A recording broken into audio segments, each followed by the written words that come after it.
welcome you all to The Gateway. The Gateway is a video podcast directed and hosted by staff members of Somerset Community College's student newspaper, The Bridge.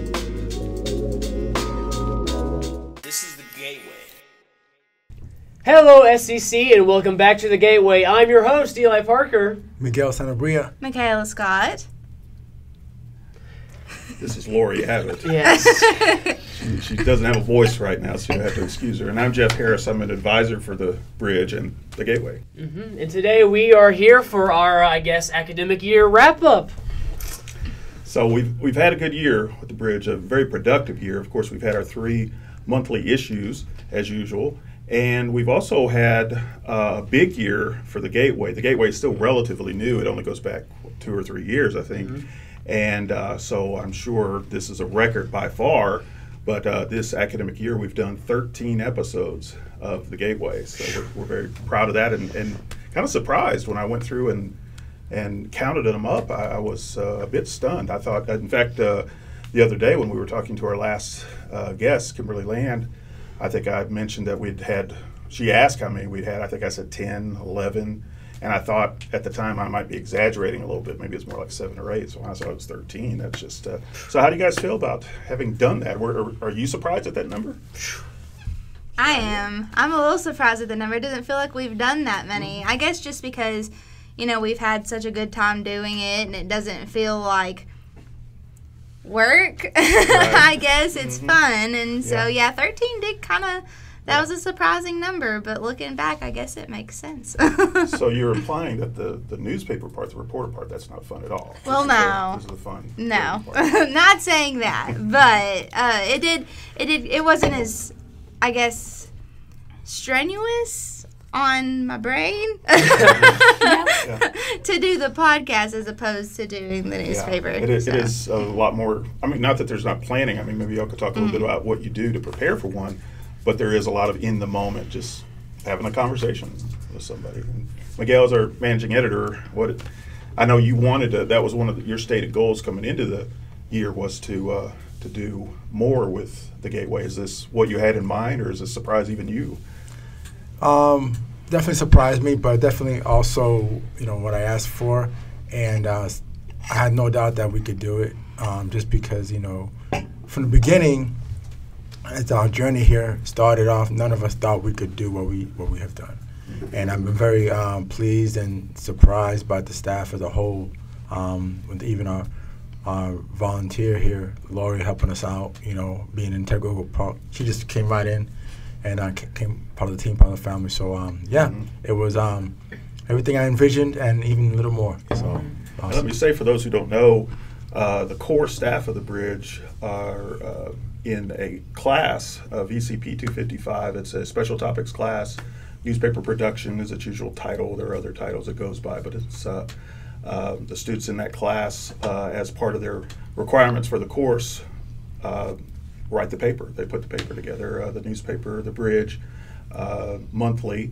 And again, as I said, a couple years ago, we started the podcast, and so that's become a part of the system, the setup, and but we also accept volunteers. And in fact, volunteers can jump in whenever. And Lori, what has it been?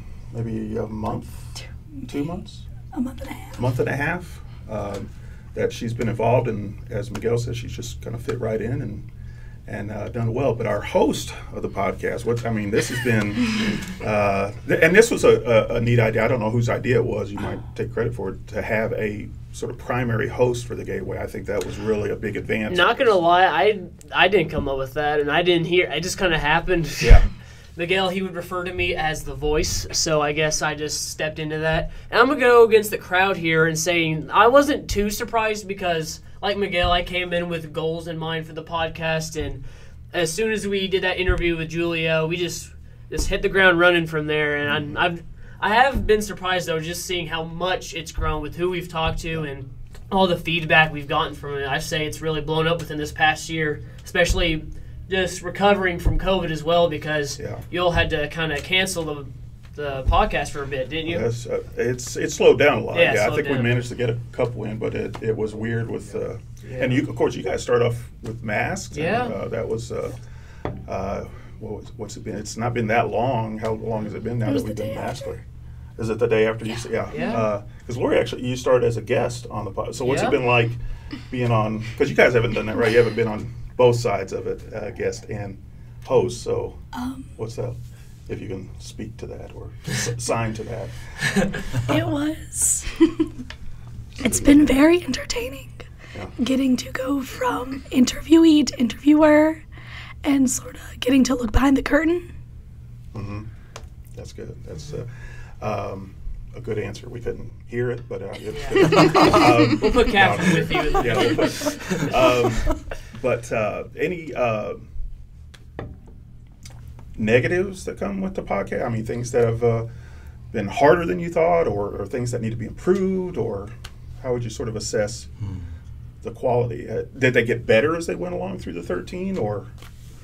I feel like we got better just because we learned from the experience as we went along, learned, how to project our voices so that we could be heard and how to interview somebody and make it seem like it's just a casual conversation. And that was hard to do at first, but as we've gone on, it's been a lot more relaxed, I guess. So how do you make it a conversation then? Are there techniques for that you've learned, or are you faking it? What are you doing?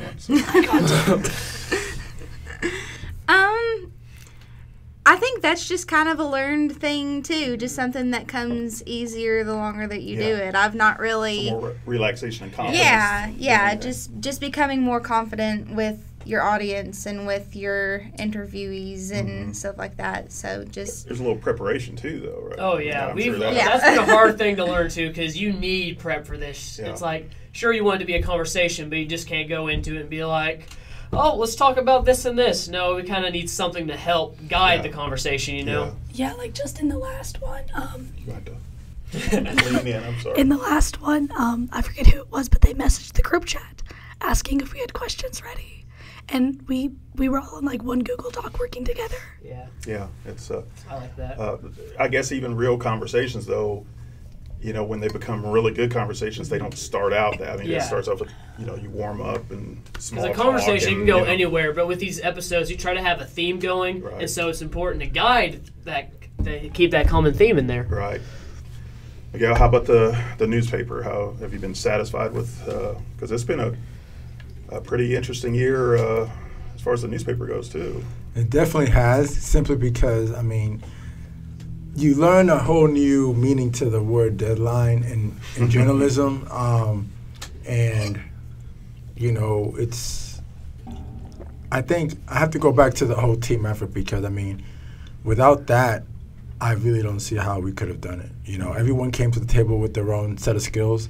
Some people were, nervous initially, but kind of came out of their shell, Michaela. And it was awesome to see her grow. And just everyone's enthusiasm really made the paper, created the paper. Yeah. And I think that we took the paper from being kind of like, an for lack of a better word, issue to something that the paper coupled with the introduction of the podcast definitely took it up, took it to the next level. So I'm really happy with the paper as well as the overall experience. I was sharing with an instructor before that, my experience here at SEC has been really made, has been made by my role here as an editor, and really. We grew as a family, grew as a team, and it's been great, an awesome experience. Yeah. So, others want to speak to that, or just your overall experience being a part of this team? Would you agree that it's been a team effort? Oh, without a doubt. So I get the satisfaction of just seeing blanks on the page just being filled up by either Michaela, Laurie, Miguel, even just seeing feature photos coming. It's just it's like a nice puzzle scene put together by different people. It's just love it. Yeah. Well, it definitely kind of gave me a whole different kind of experience because I'm an English major. So, getting used to not writing essay style or like I'm writing a novel or something like that, learning to write. How big an adjustment is that from? It's it's a pretty big adjustment. It is, and I struggled with it at first. I feel like I've gotten better, but but well, it's as the person, and that is I know that to be an adjustment. I've seen it. Stuart and I've been doing this for more than 20 years now with the bridge, and that is a big adjustment. But it usually comes fairly quickly. After the first issue or so, maybe some it takes 2 issues, but I think y'all have done really well. And I think it sometimes is harder for people who write a lot in another style to make that adjustment because it's just more to. It's not that you have to unlearn; you just have to learn a whole new way of writing.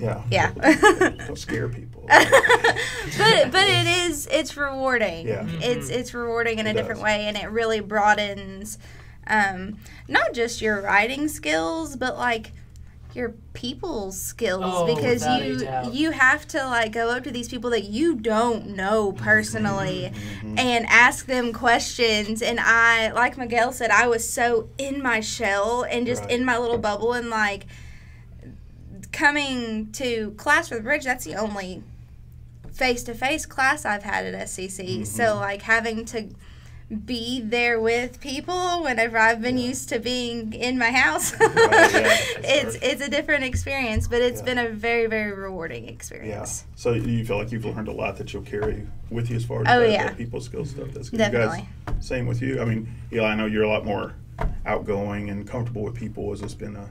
Yeah, swell my head a little more, please. But no, I think this has also helped with my people skills because, like her, classes were online. I wanted to get back more in the college atmosphere.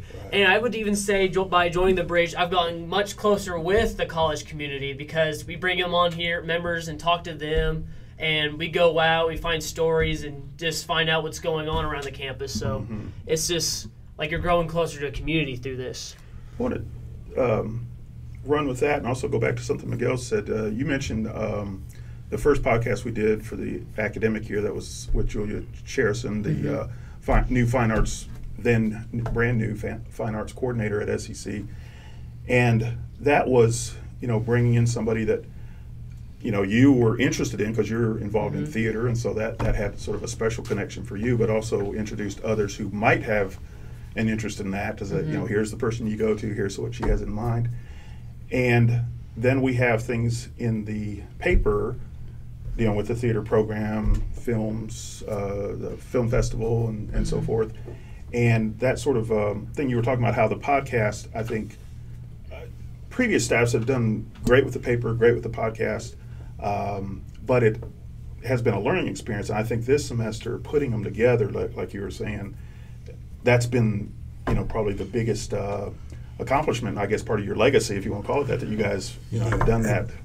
Definitely, I feel like it definitely gave us some quote unquote relevance in that, yes, we're a small school, small paper, but I'm telling you, this podcast really put us out there, and I think in the years to come, as it gets continuous views, people are just going to go back and, just going to build. I'm hoping it builds. That's another, we were talking off camera before. No pressure, Lori. The analytics, the numbers of views, you can look back and look at that. If you go onto Facebook, we did Facebook Live. Now we post on YouTube, but before we were doing the Facebook Live thing, and imagine that everything that we recorded, it had to be, you had to get it right the first time. Not that you guys actually use a lot of edits or need a lot of edits, but it was totally live. But you go back and look at those, and the views are, you're right, people continue to watch those. The numbers are surprisingly high. So that's, what do y'all think about that people are going to be reading your stuff, listening to your podcast for years to come? Oh, I think it's great. I think it's going to cause us to do nothing but go higher the program. I mean, we might even get some more courses from it. I think you mentioned something about us needing a reason to keep the paper and bridge alive. I think us doing this podcast was the right direction. Yeah. Was there anybody else want to speak to that? Or if I can. If you can, yeah. I think the idea that people are still going to be able to read our stuff is really important to like writers who have only done like novel and essay stuff, because that stuff usually doesn't get published. But being able to know that like other people get to see like all this effort that we put into our writing is really like fulfilling. Yeah, it's really, and actually we were talking about this after camera too, off camera too, that you know, I've recently spoken with a faculty member, and I've known others through the years that would save issues of the paper. I mean, in fact, we had English faculty retire a couple years ago, and he gave me this giant stack, you know, going back to the 70s, literally, of the paper. So, so people care, you know, and they look at it as, hey, this is life at SEC, and this is the only real documentation of that for the most part. And then, you know, some of the PR stuff. I'm sorry, you were about to say something. No, it's okay. I think it's cool as a future teacher to be able to go into my class and be like, hey, like, you know, essays and all the novels, like, yeah, that's important, but like, this is where I got my start, and this is something that really pushed me through school and helped make some decisions. So like, you don't have to just jump right in and do all the big stuff. Like, even though I would love to be a published author one day, like, just to be able to look back if that ever happens and be like, you know, I was writing this then, and it, you know, people were reading it then, and, you know, it might not be national, but, you know, it's still something that, you know, I'll be able to show my students and be like, hey, like, this is an avenue that you can take. That's great. Absolutely. That's huge. Let me throw this out here because we're running out of time. Fun stories, fun memories, crazy what give us some insight into your bridge experience from the student side and how, you know. Let's start this way. Yeah.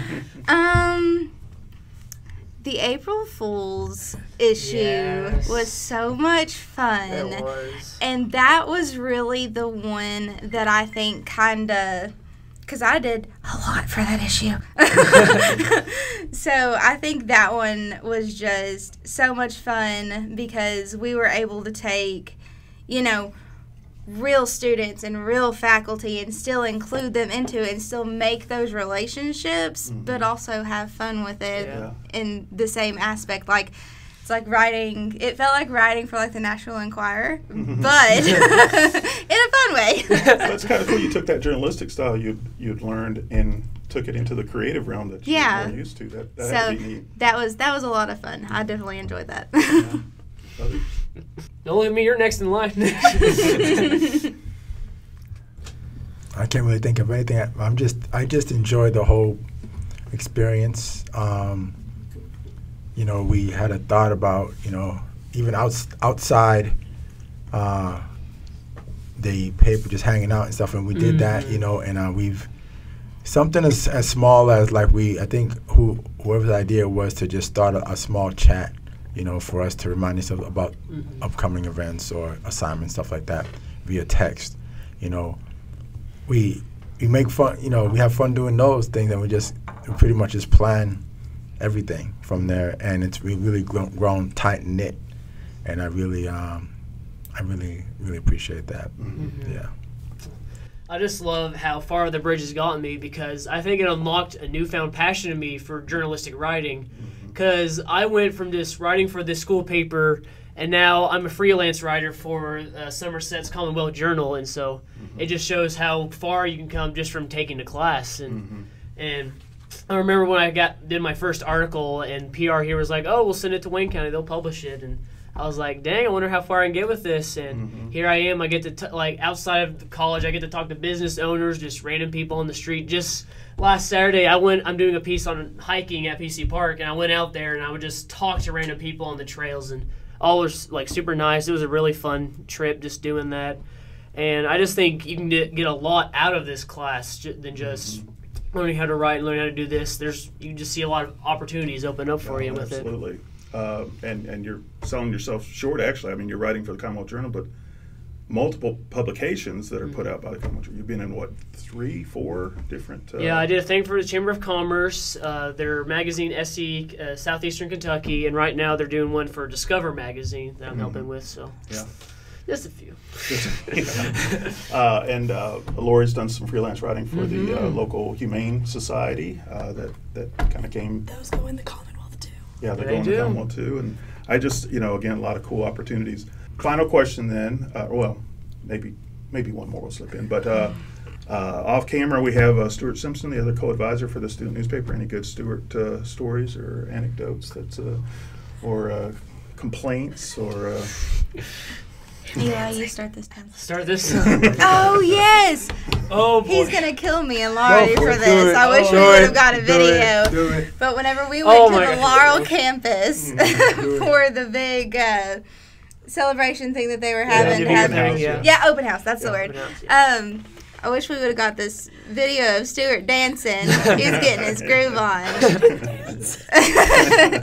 But no, he's been, very, very helpful with the podcast, with the bridge, with pictures, and I got conned into being president of the photo club, but that has also been a good experience, and that's gonna You're the latest in a long line. Of people that he's, into that stuff. But it's opened doors and everything. So grateful for you and Stuart. Yeah, definitely. Stuart is definitely the I call him the timekeeper because he keeps us on task all the time, and it's important because at the end of the day we do have deadlines and stuff like that to meet. And I just enjoyed it. Both of you really very helpful. I mean, I couldn't have done it. I had a lot of my gate as life happens. Y'all were there to support me, and I really appreciate it. A lot of times I thought I had too much on my plate, and y'all were there, so I appreciate you guys. Yeah. These guys are a little weird. That's all I can say. But anyway, with wrapping this up, I do want to add that this will be Michaela's last podcast as an official member of The Bridge. I can't, Eli. Get it out. Yeah! Got her! Thank you all for joining us. This has been SEC's The Bridge. Just wrap up. For more information on SEC student newspaper, The Bridge, or the Gateway Video Podcast, email us at secthebridge@yahoo.com or contact one of the course advisors. This is the Gateway signing out.